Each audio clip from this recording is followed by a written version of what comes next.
4,000년 전에 하나님께서 갈대아 우르에 살고 있었던 아브라함을 이제 부르잖아요. 그래서 내가 너에게 지시할 땅으로 가라. 그렇게 하고 이제 그를 부릅니다. 그러면서 이 말씀을 하세요. 창세기 12장 1절에서 3절인데 합독해 봅니다. 여호와께서 아브라함에게 이르시되 너는 너의 고향과 친척과 아버지의 집을 떠나 내가 내게 보여줄 땅으로 가라. 내가 너로 큰 민족을 이루고 내게 복을 주어 내 이름을 창대하게 하리니 너는 복이 될지라. 너를 축복하는 자에게는 내가 복을 내리고 너를 저주하는 자에게는 내가 저주하리니 땅의 모든 족속이 너로 말미암아 복을 얻을 것이라. 아멘. 여러분, 이 복이 좀 특별한 복 아닙니까? 그죠? 굉장히 특별한 복이에요. 어마어마한 복이죠. 그래서 아브라함과 그의 후손 이스라엘을 통해 가지고 천하 만민이 복을 받는데요. 그 천하 만민이 받을 복은 이제 복음이겠죠. 복음. 복음의 소식을 듣는 것이고 예수를 알고 예수를 영접하여서 킹덤, 하나님 나라의 통치 안에 들어가는 것이 되겠죠. 근데 왜 하나님은 그 아브라함과 그 아브라함 후손 이스라엘에게 이러한 특별한 복을 줬을까 이거예요. 다른 나라도 아닌, 대한민국도 아니고 영국도 아니고 중국도 아니고 왜 아브라함과 이스라엘에게 이 큰 특별한 복을 주셨을까? 여러분, 그것은요, 그들이 치료할 대가가 너무 커서 그래요.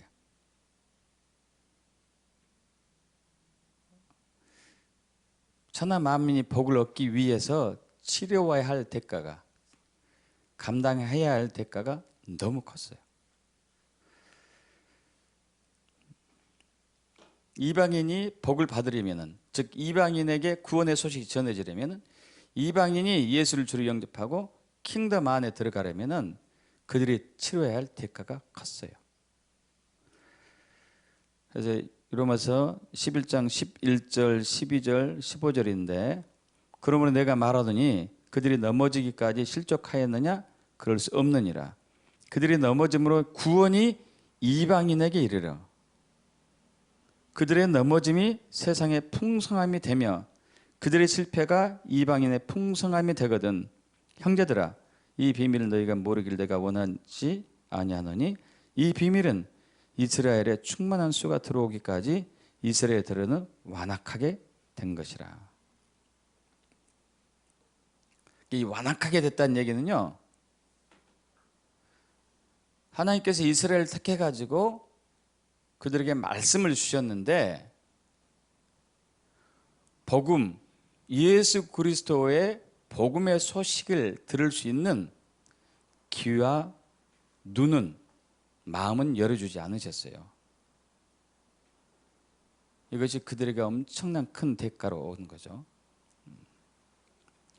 다시 얘기해서 하나님은 이방인을 구원하기 위해서 이스라엘 사람들에게 복음을 가려버렸어요. 우리를 구원하기 위해서. 그래서 마태복음 13장에 보면은 씨 뿌리는 비유가 나오잖아요. 천국 비유에서 첫 번째 비유. 그래서 이제 길가밭에 뿌리고 네 가지 밭에 뿌려주죠. 길가밭에 뿌려주고 그다음에 돌밭, 가시밭, 옥토. 그래서 이제 돌밭에 뿌려진 씨는 이것은 이제 말씀이죠. 말씀. 씨는 이게 심겨지지 않았기 때문에 새가 와서 주워먹고 사단이 와서 뺏어갔고, 그 다음에 돌밭에 뿌려진 것은 처음에는 싹이 났지만은 뿌리가 얕아가지고 햇빛이 날 때 타서 말라 죽었고, 이게 환란이 올 때 넘어진 자죠. 그리고 가시밭에 뿌려진 자는 잘 자랐지만은 가시의 기운이 막혀가지고 열매 맺지 못했고, 이것은 재정과 재물의 욕심을 부린 자. 옥토밭에 뿌려진 씨만 이제 30, 60배, 100배를 나타내요. 이 말씀을 하고 나자 제자들이 물어요. 왜 이것을 우리에게 비유로 말씀하시죠? 비유로 말씀하시죠. 그래요. 그래서 이제 그때 예수님이 이사야 6장의 말씀을 인용해요. 내가 너희들에게 눈을 가렸다. 너희들이 깨닫지 못하게 했다. 너희들이 듣지 못하게 한다.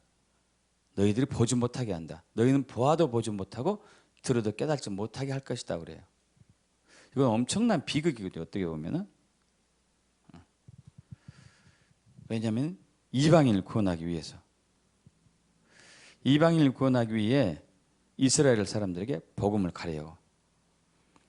로마서 11장 8절에서 우리 10절 우리 예준이가 맨 앞에 있으니까 읽어볼까요? 크게 기록된 바 하나님이 오늘까지 그들에게 혼미한 심령과 보지 못할 눈과 듣지 못할 귀를 주셨다 함과 같으니라.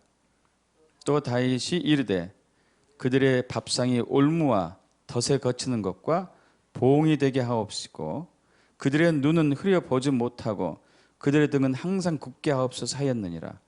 그러면 내가 말하노니 그들이 넘어지기까지 실족하였느냐? 그럴 수 없느니라. 그들이 넘어짐으로 구원이 이방인에게 이르러. 여러분, 이게 그 이스라엘의 조상 중에 한 사람이 다윗이잖아요. 다윗은 3000년 전의 사람인데 다윗이 이상한 기도를 하고 있는 거예요. 11장 9절 보세요. 또 다윗이 이르러 그들의 밥상이 올무와 덫에 거치는 것과 보응이 되게 하옵시고 그들의 눈은 흐려 보지 못하고 그들의 등은 항상 굳게 하옵소서 그랬어요. 여러분, 이게 후손을 위해서 기도할 걸까요?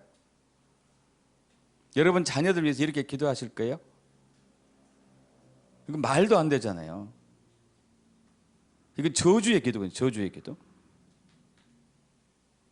자기 후손들을 저주한 거예요. 보지 못하게 하고 듣지 못하게 하고. 그리고 밥상이 올무와 덫에 거치는 것과 보응이 되게 하옵소서. 그리고 진짜 이 이루어지죠.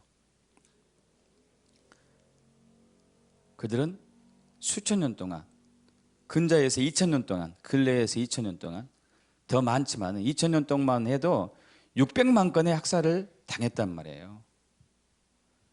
여러분, 600만 건 중에 2차 대전 때 600만 명이 죽은 것을 그 하나 포함해서 600만 건인데, 여러분 600만 건이면은 하루에 8건 이상 학살을 당했어요.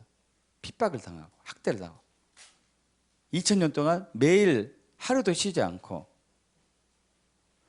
어떤 민족이 이렇게 큰 고통을 당했을까요? 우리 한국도 이제 뭐 외적의 침입 많이 받긴 했다고 하지만은 여기에 비하면 아무것도 아니죠. 정말 살 수도 없었을 거예요. 얼마나 힘들었고 얼마나 학대당하고 학살당했는지. 무엇 때문에 이렇게 하죠? 이방인에게 구원을 가게 하기 위해서. 저와 여러분이 예수를 믿게 하기 위해서. 예수님이 십자가의 고난과 죽음을 통해서 인류의 죄를 대속했던 것처럼 이들의 가려진 눈을 통해서, 이들에게 복음이 가려짐으로 인해 가지고 이들의 학살을 통해서 인류에게 복음이 전해진 거거든요.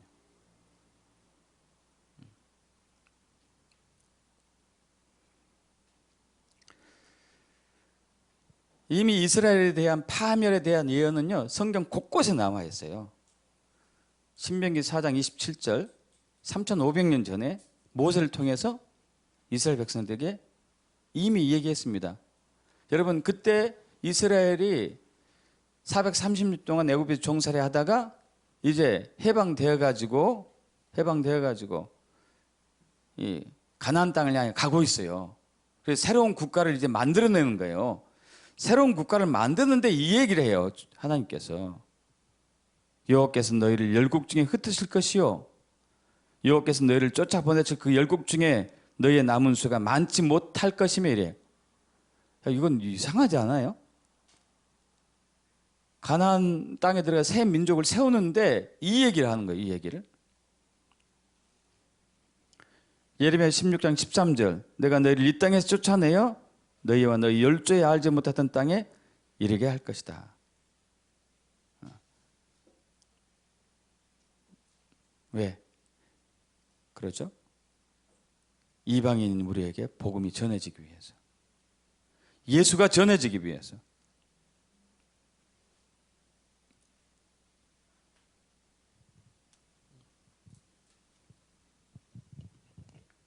피곤하시면 일어서요.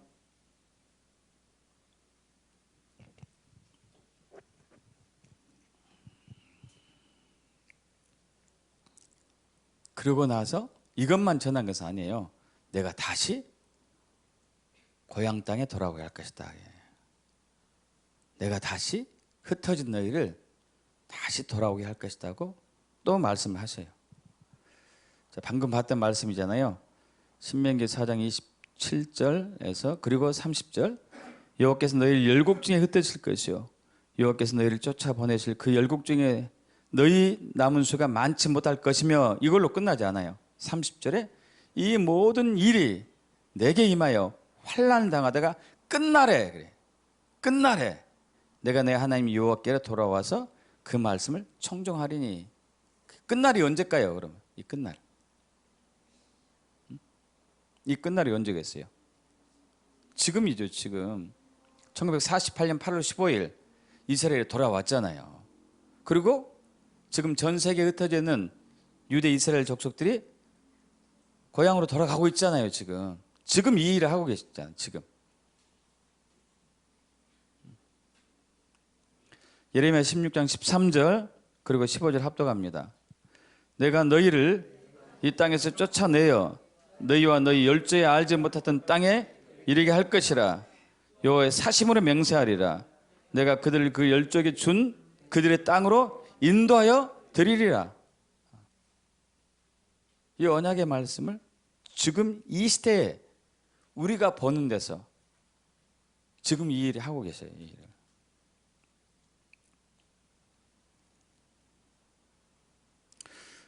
참으로 놀랍죠. 그들은 전 세계로 다 흩어졌어요. 전 세계로. 이사야 43장 5, 6절 49장 11절 12절 두려워 말라 내가 너와 함께하여 내 자손을 동방에서부터 오게 하며 서방에서부터 너를 모을 것이며 내가 북방에게 이르기를 놓으라 남방에 이르기를 구려하지 말라 내 아들들 원방에서 이끌며 내 딸들을 땅끝에서 오게 하라. 지금 이 일을 하고 계시죠. 내가 나의 모든 산을 길로 삼고 나의 대를 도두리니 혹자는 원방에서 혹자는 북방과 서방에서 혹자는 시님 땅에서 오리라. 어떤 사람이 시님 땅을 중국이라고 아시아라고 얘기하고 있죠. 에스겔 39장 28절 전에는 내가 그들로 사로잡혀 열국에 이르게 하였거니와 후에는 내가 그들을 모아 고토로 돌아오게 하고 한 사람도 이방에 남기지 아니하리니 그들이 나를 자기들의 하나님인 줄 알리라.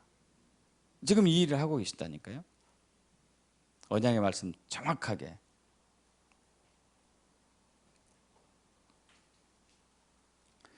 그런데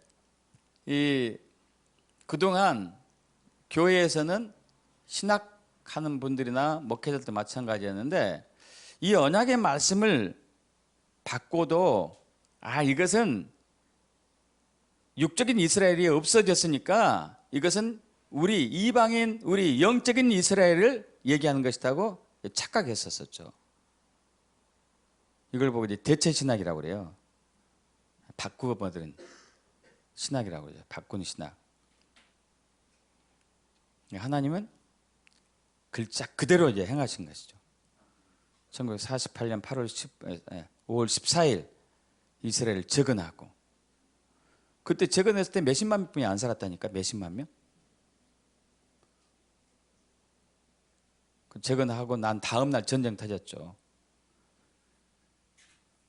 근데 이제 그 이후로 이스라엘 땅에서 후손들도 낳기도 했지만은 열방이 흩어졌던 이스라엘 백성들이 이렇게 계속 돌아감으로써 이제 지금 700만 명 이상이 됐어요. 아직도 700만 명 이상이 이 170여 개국에 흩어져 살고 있는데 그들이 다 돌아가는 것이 하나님의 뜻이에요. 에스겔 39장 28절 다시 한번 합독해 볼게요. 전에는 내가 그들로 사로잡혀 열국에 이르게 하였거니와 이후에는 내가 그들을 모아 고토로 돌아오게 하고 한 사람도 이방에 남기지 아니하니 그들이 나를 자기들의 하나님인 줄 알리라. 한 사람도 안 남기겠대요. 이게 주님의 뜻이거든요.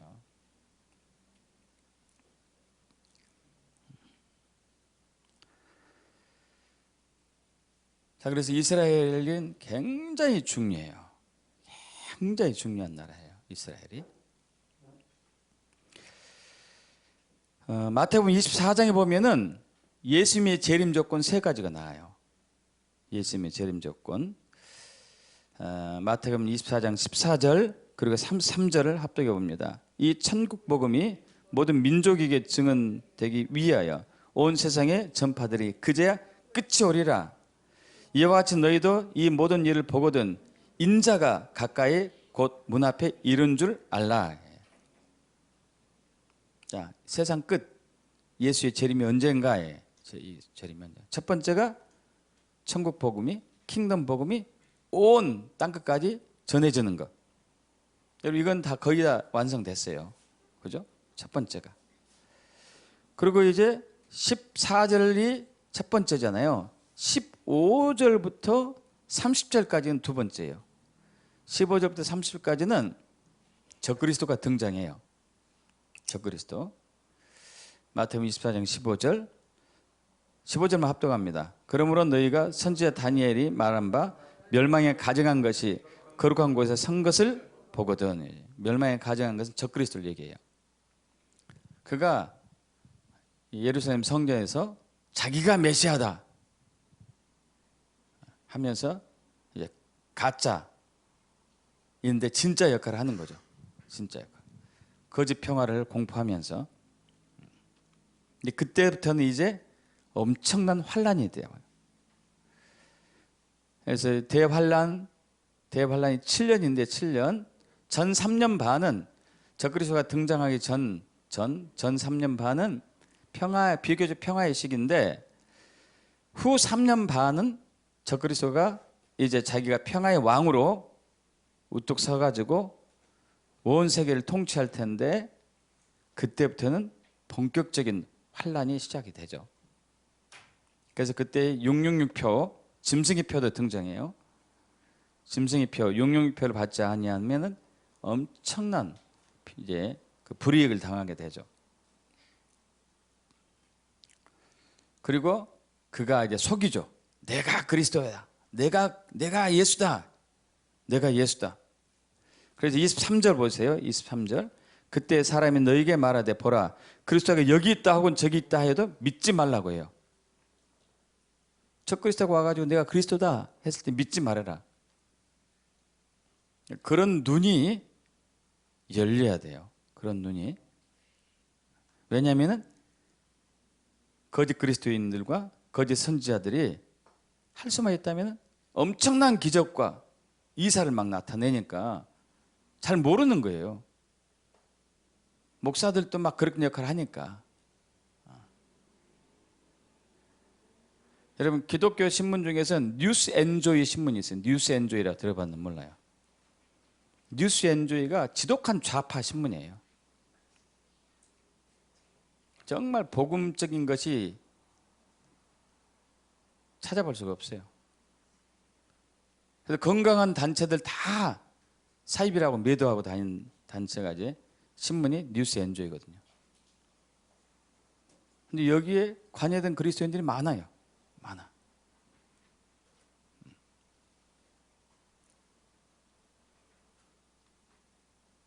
다 섞어 있는 거죠. 그죠?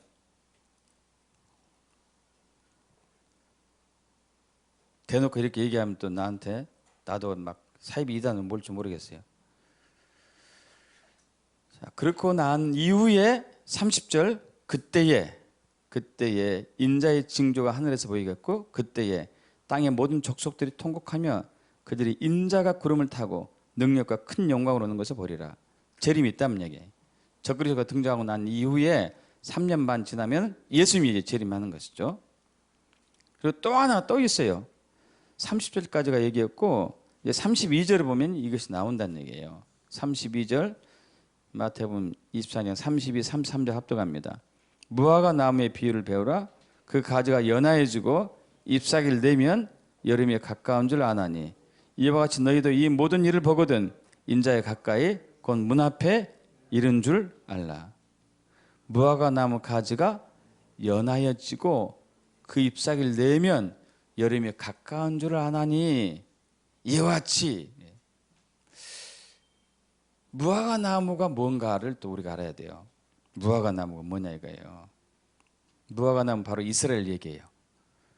예레미야 24장 5절 그리고 8절 9절인데 이스라엘의 하나님 여호와가 이같이 말하노라. 내가 이곳에서 옮겨 갈대아인의 땅에 이르게 한 유다 포로를 이 좋은 무화과 같이 보아 좋게 할 것이라. 무화과라고 비유를 해요.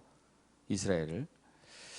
8절 9절 나 여호와가 이같이 말하노라. 내가 예루살렘의 남은 자로서 이 악하여 먹을 수 없는 악한 무화과 같이 버리되 세상 모든 나라 중에 흩어서 그들로 환난 당하게 할 것이며 진짜 이렇게 했잖아요. 무화과 나무 같은 이스라엘을 흩어버렸어요. 근데 그 무화과 나무가 회복되면은 여름이 가까운 줄 알아라. 인자가 예수의 재림 나 예수가 다시 올 때가 바로 그때다는 것을 알았는 얘기죠.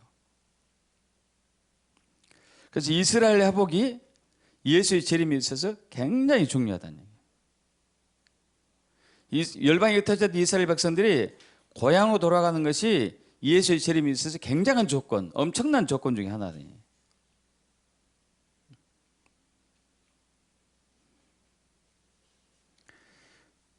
그리고 이제 네 번째 조건이 한 세 사람 교회가 세워지는 것입니다. 에베소서에 있어요. 아까 우리가 봤던 건데 에베소서 우리 2장 14절에서 18절 합독합니다. 그는 우리의 화평이신지라 둘로 하나를 만드사 원수된 것 곧 중간에 막힌 담을 자기 육체로 하시고 법정으로 된 계명의 율법을 폐하셨으니 이는 이 둘로 자기 안에서 한 세 사람을 지어 화평하게 하시고 또 십자가로 이 둘을 한 몸으로 하나님과 화목하려 하심이라. 원수된 것을 십자가로 소멸하시고 또 오셔서 먼 데 있는 너에게 평안을 전하시고 가까운 데 있는 자들에게 평안을 전하셨으니 이는 그로 말미암아 우리 둘이 한 성령 안에서 아버지께 나아감을 얻게 하려 하심이라. 이방인 그리스도인과 유대인 그리스도인이 한 세 사람 한 몸이 되는 것, 한 몸이 되는 것. 그렇게 해가지고 19절에서 22절 크게 합독합니다. 그러므로 이제부터 너희는 외인도 아니요 나그네도 아니요 오직 성도들과 동일한 시민이요 하나님의 권속이라. 너희는 사도들과 선지자들의 터 위에 세우심을 입은 자라. 그래서 예수께 친히 모퉁이 돌이 되셨느니라. 그 안에서 건물마다 서로 연결하여 주 안에서 성전이 되어가고 너희도 성령 안에서 하나님이 거하실 초소가 되기 위하여 그래서 예수 안에서 함께 지어져 가느니라. 자, 예수님이 재림하면은 예수님이 거하실 초소가 필요하거든요. 예수님이 이 땅에 다시 오신단 말이에요. 그래서 통치하셔요, 이 땅을. 그게 킹덤이에요. 우리는 천국에 대한 잘못된 가치관을 갖고 있는데 우리가 천국에 간다고 얘기해요. 그럼 천국에 가는 게 아니라 천국이 왔어요. 회개하라 천국에 가까이 왔느니라. 예수 믿고 천국에 들어가라 이것이 아니라니까요. 우리는 그동안 복음을 잘못 전해왔어요. 예수 믿고 천국 가세요. 그게 아니에요. 천국이 예수로 의해서 이 땅에 왔다니까요. 하나님 나라가 이 땅에 왔어요.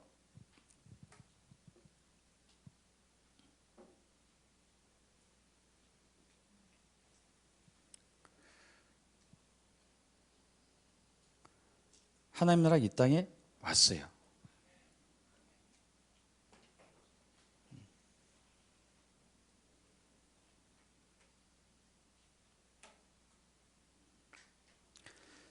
자, 예수님이 이제 다시 이 땅으로 오셔요. 믿습니까, 여러분?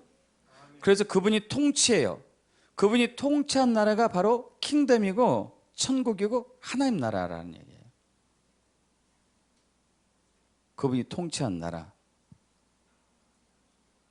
근데 그분이 오셔가지고 그냥 오는 게 아니에요. 그분이 오시기 전에 하실 일이 오셔서 그분이 거할 처소가 필요한데 그것이 한 세 사람 교회예요. 한 세 사람 교회. 이방인 그리스도인과 유대인 그리스도인이 하나가 된 교회.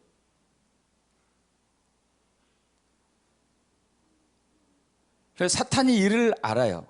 사탄도 성경을 보니까 그는 성도들 속일 때, 예수님 속일 때도 성경 말씀을 인용해서 속였거든요.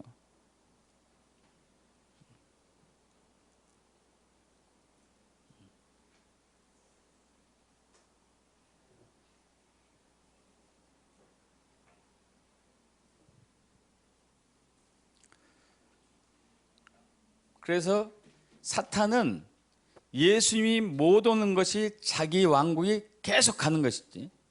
그죠? 그러기 위해서 그는 교회를 무너뜨려요. 교회를 무너뜨리는 데 있어서 각가지 수단과 방법을 다 쓰지만 그 중에 하나가 이방인과 유대인이 하나가 되지 못하게 하는 것.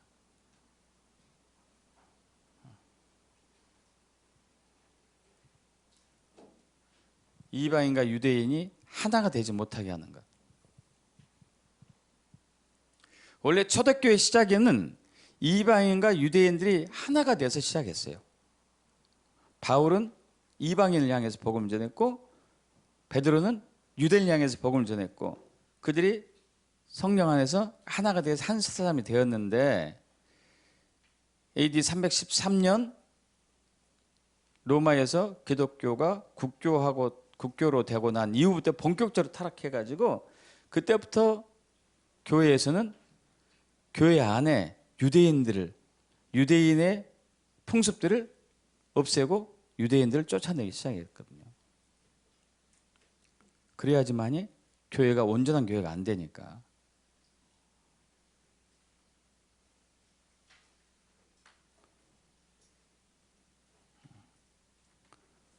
온전한 교회가 되지 않으니까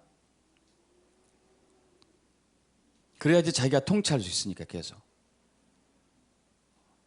수천 년 동안 교회에서 유대인을 없앴어요. 그래서 예수 믿는 사람들이 이제 육적인 이스라엘은 없다고 믿었다니까요. 육적인 이스라엘 없는 거야. 우리가 이스라엘이야. 우리가 잘못 믿은 거죠. 그러니까 그렇게 믿고 있으면 예수님이 이 땅에 올 수 있는 조건이 안 돼요. 사탄이 계속 통치할 수 있는 것이 되는 거죠.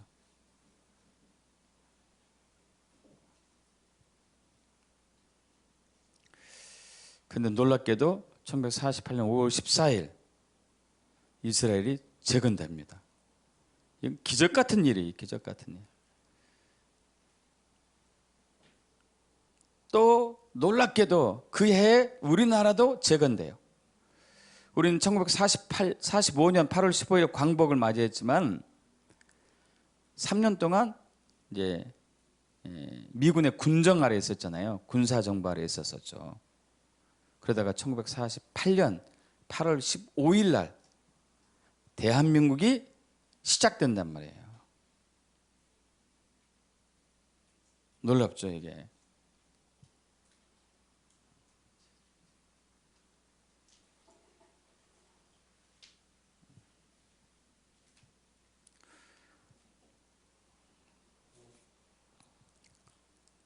그래서 하나님께서는 이스라엘을 각별히 사랑해요. 왜? 수천 년 동안 그들이 당한 핍박과 학대와 학살을 통해 가지고 이방인이 구원받았으니까. 그들은 수천 년 동안 핍박과 학대와 학살을 당하면서 항상 외치는 게 있었어요. 왜 하필이면 우리입니까? 왜 하필이면 우리입니까? 그들은 아우슈비츠나 이런 수용소에서 그 벽에 그 글씨가 써 있대요. 왜 하필이면 우리예요? 왜? 우리는 그들을 선택받은 민족이라 이렇게 막 부러워하지만 그들이 당한 고통은 우리가 상상하지 못하거든요. 그들이 외치는 게 그래요. 왜 하필이면 우리입니까? 그것도 100년도 아니고 200년 아니고 수천 년 동안 왜 우리가 이런 고통을 당해야 되는가요? 왜요? 뭐 때문에 그랬죠? 주님이 왜 그렇게 했죠? 우리를 구원토록 하기 위해서. 그들이 복음을 들어도 못 듣게 했어요. 깨닫지 못하게 했어요. 이해하지 못하게 했다니까요. 그래서 그들이 그런 2000년 동안 예수를 거부할 수밖에 없었어요. 왜? 그 눈을 가렸기 때문에, 길을 닫게 했기 때문에.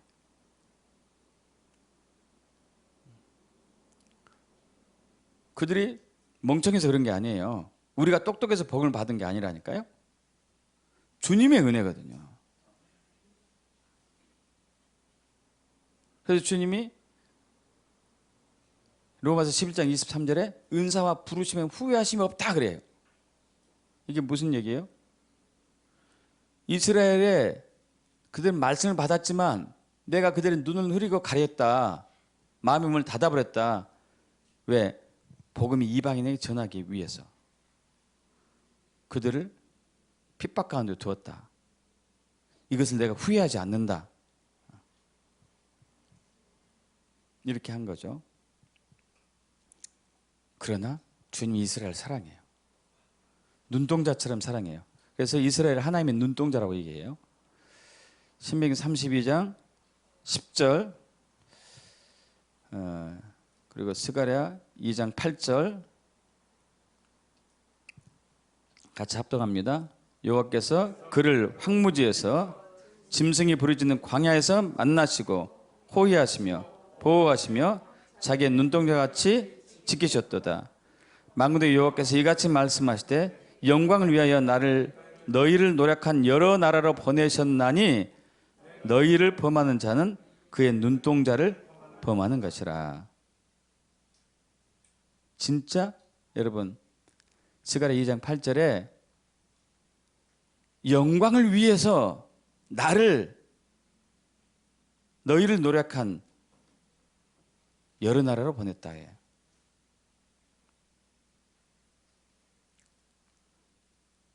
이스라엘을 여러 나라로 흩어버렸다니까요. 하나님의 영광 위해서. 하나님의 영광은 모든 민족이 예수 믿는 거거든요.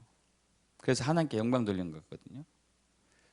그런데 열방에 흩어졌던 그들이 가진 핍박과 학대를 당했는데 너희를 범하는 자는 하나님의 눈동자를 범하는 것이다 그래요. 자, 여기서 놀라운 말이 나와요. 스가랴 2장 8절 다시 한번 보세요. 만군의 여호와께서 이같이 말씀하실 때 영광 위하여서 너희를 노력한 여러 나라로 보냈다 그래요. 나 하나님을 보냈다 그래요. 와, 놀랍지 않습니까? 이스라엘을 흩었는데 하나님 보낸 거래요. 그게 이스라엘을 흩었거든요. 열방에 다 여러 나라로 흩었는데 그게 하나님 보내신 거래. 하나님 자신을. 근데 열방에 흩어진 그 이스라엘 사람들을 열방이 괴롭혔죠. 엄청나게 괴롭혔어요. 그 괴롭힌 것은 나의 눈동자, 그의 눈동자, 하나님의 눈동자를 범하는 것이라고 얘기하고 있어요. 그래서 스가랴 14장 12절 이렇게 얘기해요. 합독합니다.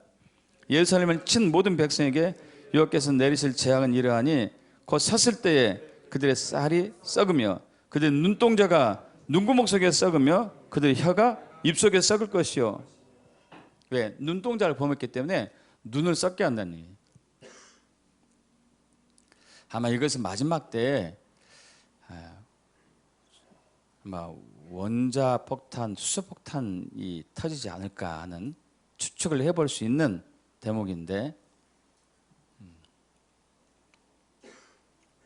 왜? 눈동자를 범했으니까. 눈동자를 범한 나의 사랑하는 나라 이스라엘을 범한, 즉 하나님의 눈동자를 범한 그 나라를 내가 용서하지 않겠다는 거죠.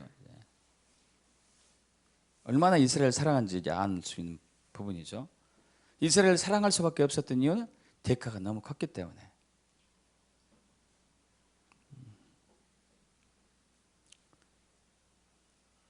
그래서 성경에서는 마태복음 아까 24장이 마태복음 24장이 재림장이에요. 재림장.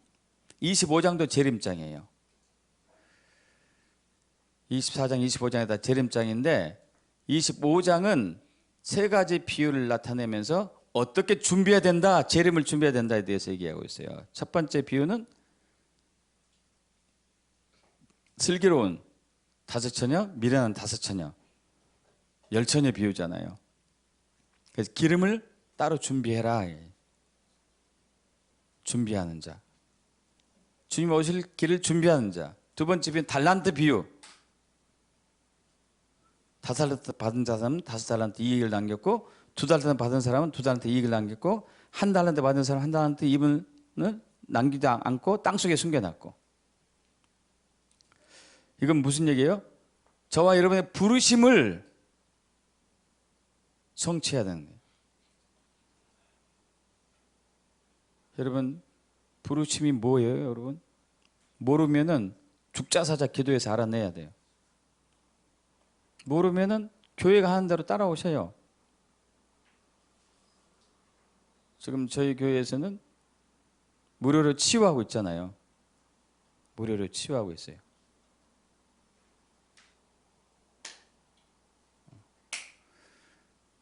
김미옥 권사님 지난주 화요일 날 우리 끝나고 이제 함께 같이 이렇게 이제 화요일 날 우리 치유 세미나 끝나고 또 환자들 치료하는데 함께 이렇게 도와주셨어요. 정말 힘이 되더라고요. 환자들도 더 좋아하고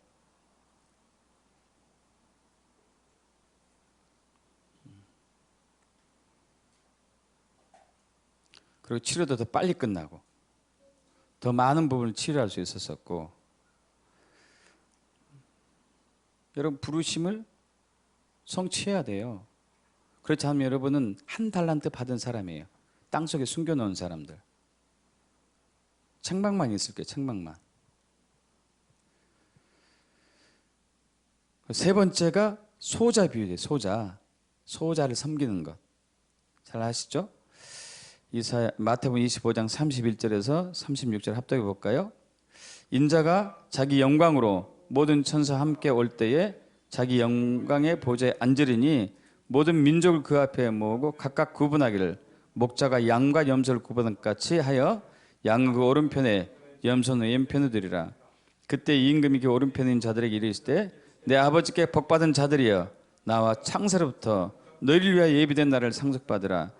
내가 줄일 때에 너희가 먹을 것을 주었고 목마를 때 마시게 하였고 나그네 되었을 때 영접하였고 헐벗을 때에 옷을 입혔고 병들었을 때 돌아보았고 옥에 갇혔을 때 와서 보았느니라. 그래서 오른편에 있는 양인 사람들이 언제 주님이 헐벗고 굶주리고 병들고 옥에 갇혔고 목마를 때 우리가 먹고 마시고 돌봤나이까 얘기하니까 지극히 작은 자 한 사람이 한 것이 바로 나에게 한 것이다 그래요. 이것은 우리 주변에 있는 어려움 당한 사람이기도 하고 또 특별히 이스라엘을 얘기해요. 이스라엘은 정말 그런 삶을 거쳐왔기 때문에, 그런 어려움을 겪어왔기 때문에.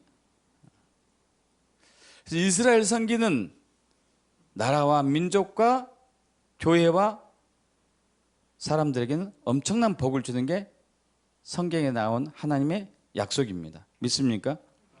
창세기 12장 2절에서 3절, 시편 122편 6절에서 9절을 합독해 볼까요? 내가 너로 큰 민족을 이루고 내게 복을 주어 내 이름을 창대하게 하려니 너는 복이 될지라.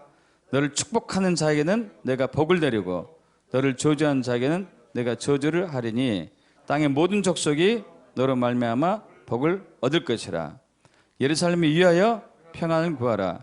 예루살렘을 사랑하는 자는 형통하리로다. 내 성 안에는 평안이 있고 내 궁중에는 형통함이 있을지어다. 내가 내 형제와 친구를 위하여 이제 말하리니 내 가운데 평안이 있을지어다. 여호와 우리 하나님의 집을 위하여 내가 너를 위하여 복을 구하리로다. 여러분 삶과 여러분 가정에 평안이 있길 축복합니다. 그런데 조건이 있어요. 무슨 조건이에요? 예루살렘, 이스라엘 섬기는 것이에요. 우리는 너무 어떤 신앙생활하고 있으면 우리 방식으로 신앙생활하는 게 많아. 그냥 내가 하나님 위해서 뭔가 열심히 봉사하고 충성하면 나를 평안하게 해줄 거야. 아니요. 말씀대로 갔을 때예요. 말씀대로 갔을 때.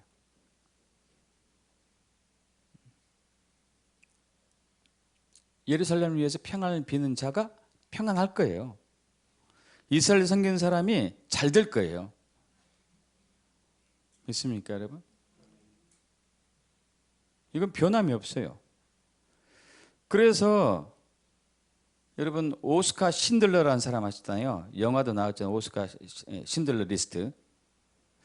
이 사람은 독일 사람인데 독일 사람임에도 불구하고 2차 대전 때에 수많은 유대인들을 구했어요. 큰 기업을 하면서 유대인들을 고용해서 그들을 몰래 도와주고, 그래서 이걸로 인해 가지고 스파이라는 누명을 쓰고 몇 번 이제 조사도 받고 그랬는데 그때마다 무혐의로 풀려나가기도 하고.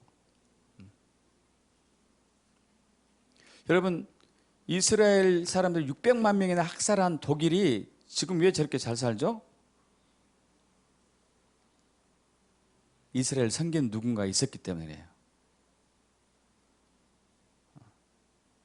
원래 하나님의 원칙으로 된다면 너를 저주한 자 내가 저주 내릴 거고 너를 복준 자 내가 복을 줄 것이다 그랬잖아요. 근데 600만 명이나 죽였으면 저주한 거잖아요, 이스라엘을. 근데 독일이 잘 살아요. 왜요? 그들은 또 놀랍게도 이스라엘 섬겼기 때문에. 여러분 그 일본에 신들러가 있어요. 또 스기하라 지훈에 2차 대전 때 리투아니아 영사로 지냈던 사람. 독일이 유럽을 점령해가지고 막 그때 유대인들을 잡아 들이기 시작하자 그때 리투아니아, 폴란드 뭐 이런 지역으로 유대인들이 막 도망갔거든요. 그러다 리투아니아도 점령당하니까 이제 일본에서 스기하라 지훈에한테 철수해라. 그거는 이제 독일의 점령 아래 있다고 얘기하죠. 철수해서 이제 가려고 하는데 그때 이스라엘 사람들이 와서 비자를 발급해 달라고 그래요. 비자를. 다른 데로 갈 수 있도록 비자를 발급해 주십시오. 다른 나라로 갈 수 있도록. 여권 비자를 발급해 달라고 그러죠.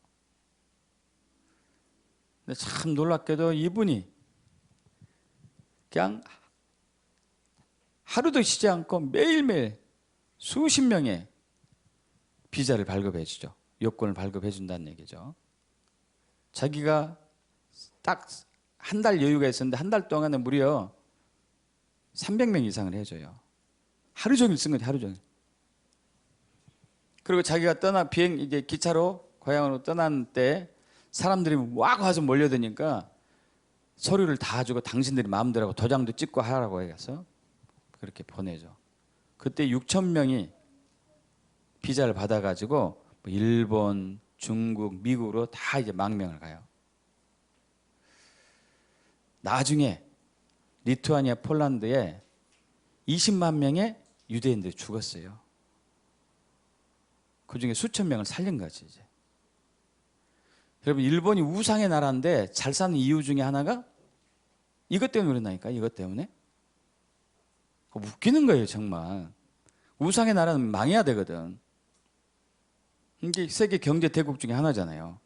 2차 대전 때 쫄딱 망했는데 지금 잘 살잖아요. 우리보다 훨씬. 왜? 이스라엘 섬겼기 때문에. 대만도 마찬가지예요. 화평사이라는 사람. 이분이 오스트리아 영사가로 있었었는데 이분도 역시 동일한 일을 해요. 많은 이스라엘 사람들을 비자를 발급해주고 스위스의 루츠라는 사람도 그러고 이 나라들이 다 잘 사는 나라들이에요. 잘 사는 나라들. 왜? 이스라엘 섬겼기 때문에. 이스라엘 후원했기 때문에.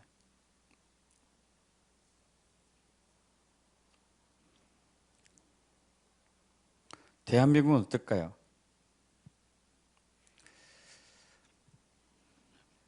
대한민국은 나누기 전에 복음의 본질은 한 세 사람 교회가 되는 거예요.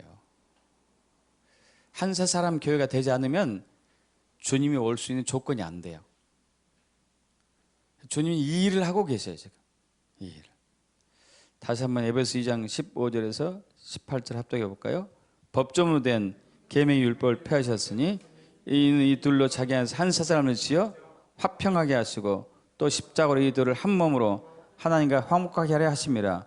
원수된 것을 십자가로 소멸하시고 또 오셔서 먼 데 있는 너에게 평안을 전하시고 가까운 데 자들의 평안을 전하셨으니 이는 그로 말미암아 우리 둘이 한 성령 안에서 아버지께 나아감을 얻게 하려 하심이라. 자, 19절에서 22절. 그러므로 이제부터 너희는 외인도 아니요 나그네도 아니요 오직 성도들과 동일한 시민이요 하나님의 권속이라. 너희는 사도들과 선지자들 터 위에 세우심을 입은 자라. 그래서 예수께서 친히 모퉁이 돌이 되셨느니라. 그의 안에서 거물마다 서로 연결하여 주 안에 성전이 되어가고 너희들 성령 안에서 하나님이 거하실 초소가 되기 위하여 그래서 예수 안에서 함께 지어져 가느니라. 할렐루야. 이방인 그리스도인과 유대인 그리스도인이 예수 안에서 하나 되는 것. 이게 한 세 사람 교회. 이것이 바로 예수님이 오셔서 거할 초소가 되는 거예요.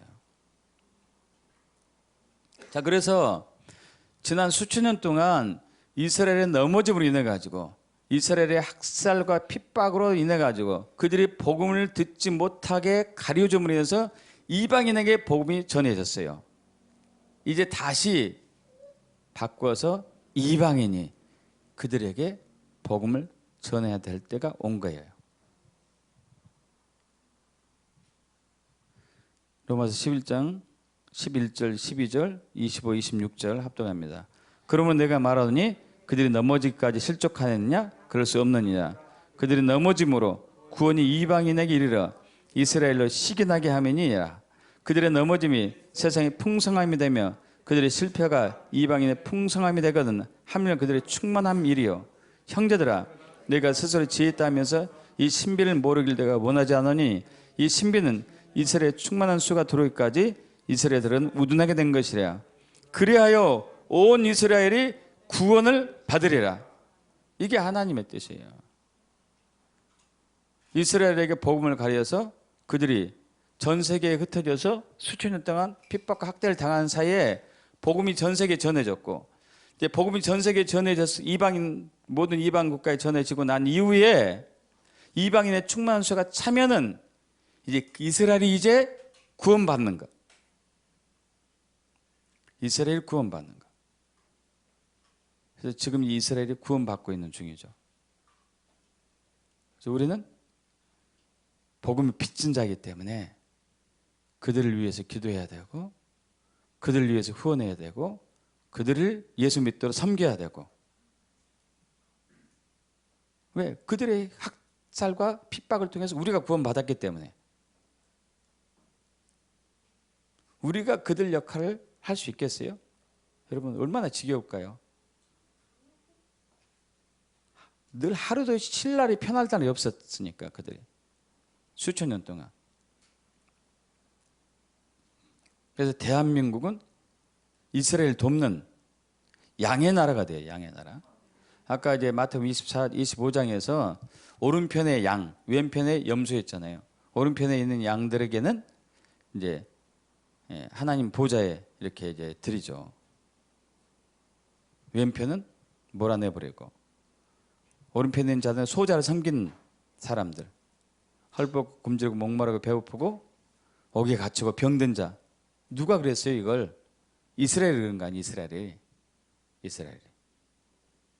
그들이 헐벗고 굶주리고 병들고 옥에 갇히고 목마르고 그랬잖아요.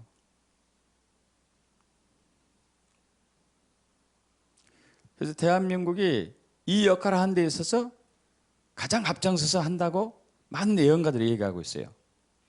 그래서 대한민국이 특별한 나라예요. 왜 특별한 나라냐면은 여러분 한 세 사람 교회, 이방인 그리스도인과 유대인 그리스도인이 하나가 된 교회가 하나님이 그것을 초수잖아요. 우리나라는 세계에서 저는 유일하게 보고 유일한 나라라고 보고 있는데 한 세 사람 부부가 나라를 시작한 나라가 대한민국뿐이라고 봐요. 이방인 그리스도인과 유대인 그리스도인이 하나가 된 대통령 부부가 이승만 대통령과 그의 영부인 프란체스카 여사님.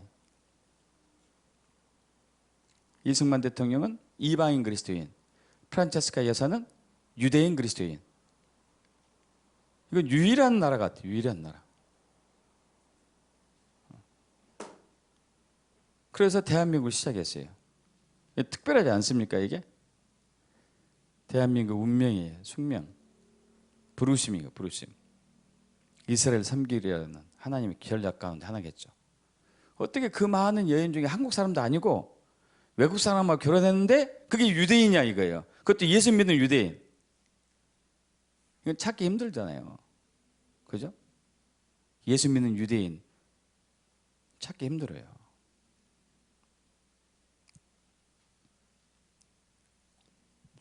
그리고 대한민국은 하나님께 기도로 복원하기 시작된 세계 몇 안 되는 나라 중에 하나예요. 하나님께 기도로 시작된 나라가 미국, 대표적으로 이스라엘은 당연한 것이고, 그리고 한국. 1999년 12월 31일 우간다의 무소베니 대통령도 자기 나라를 주님께 바쳤지만은 우리나라 역시 그렇게 시작했어요. 1948년 7월 17일 5월 30일 날 재헌국회를 시작하면서 당시 이승만 의장이 대통령 되기 직전 이훈영 국회의원에게 기도를 시작하게 한 나라 대한민국. 그리고 세계 처음으로 교회 중심으로 알리아 운동을 한 나라가 한국교회예요.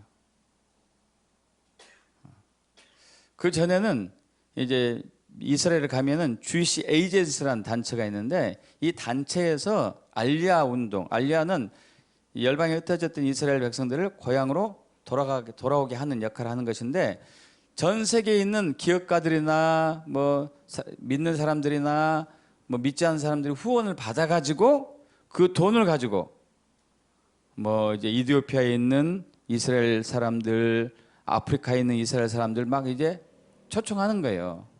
재밌는 것은 우리 환자 중에 한 분이 있는데 그 남편이 아프리카 나이지리아 사람인데 선조가 유대인이야. 어제 치유받고 왔어요. 놀랍죠? 그 부인이 그래. 하나님께 기도했대. 자기는 그 디아스포라 유대인과 결혼했으면 좋겠다고 기도했는데 진짜 이루어진다. 하필이면 흑인이었어. 백인일 줄 알았더니 흑인이었어요. 여기.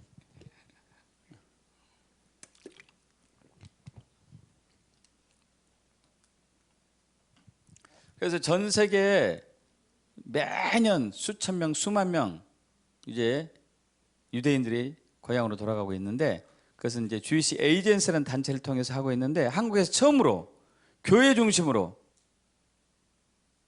비행기를 띄워가지고 독자적으로 한 것은 한국이 처음이에요. 그리고 벌써 이제 5번째 지나고 이번이 6번째예요. 6번째. 또 이스라엘에 기도의 집이 많은데요. 제가 볼 때는 한국의 기도의 집이 가장 많지 않나 이런 이제 추측은 해봤어요. 왜냐하면 곳곳마다 한국 기도의 집이 많아.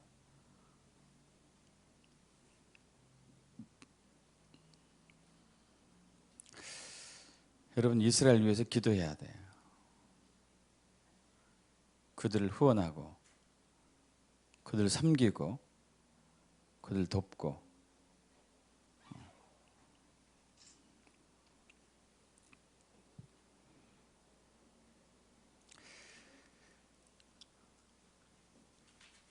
자, 시편 122편 6절에서 8절만 우리 합독하고 마칩니다. 예루살렘을 위하여 평안을 구하라. 예루살렘을 사랑하는 자는 형통하리로다. 내 성 안에는 평안이 있고 내 궁중에는 형통함이 있을지어다. 내가 내 형제와 친구를 위하여 이제 말하리니 내 가운데 평안이 있을지어다. 여호와 우리 하나님의 집을 위하여 내가 너를 위하여 복을 구하리로다. 자, 여러분 구절의 의미가 굉장히 깊은 게 있습니다. 여호와 우리 하나님의 집을 위하여. 그 하나님의 집은 이방 그리스도인과 유대인 그리스도인이 하나가 된 집. 믿습니까, 여러분? 이렇게 됐으면은 이렇게 이걸 위해서 헌신한 너를 위해서 내가 너에게 복을 내리겠다. 이스라엘을 사랑하고 이스라엘을 후원하고 이스라엘을 위해서 기도하고 이스라엘을 섬기는 이스라엘인데 복음을 전하는 너에게 복을 주겠다는 것이 주님의 뜻인 것이죠. 믿습니까, 여러분? 그래서 복음의 본질은 한 세 사람 교회가 세워지는 거예요. 한 세 사람 교회가 세워지는 거. 거기에 헌신하게 축복합니다. 우리 다 같이 일어서겠습니다.